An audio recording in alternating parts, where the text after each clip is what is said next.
Hello అండి, welcome back to our channel. Green పార్క్లో conduct చేస్తున్న ఎగ్జిబిషన్కి అయితే నేను కూడా వెళ్ళానండి. ఇక్కడ బ్రాండెడ్ ఐటమ్స్ బిగ్గెస్ట్ సేల్, ఇంకా 90% ఆఫ్ అనేది దాని మీద చాలా ఇంట్రెస్ట్తో వెళ్ళాను.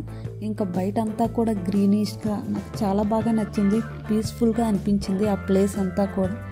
ఇంకా ఫైనల్గా క్లాతింగ్ జోన్కి వస్తే 90% ఆఫ్ అనేది మాత్రం నాకు ఎక్కడ ఏమీ అనిపించలేదు. బట్ అన్నీ కూడా బ్రాండెడ్ ఐటమ్స్ అయితే అవైలబుల్గా ఉన్నాయి. మోస్ట్లీ ఈ 3 పీస్ సెట్ అయితే నాకు నచ్చాయండి. ఈ 1500 ఈచ్ వన్, అంటే ఫ్యాంట్, దుపట్టా అండ్ టాప్. ఇంకా మోస్ట్లీ అన్నీ కూడా 1000 అబోవ్ తప్ప బిలో అయితే ఎక్కడా కనిపించలేదు. Thanks for watching, keep supporting me.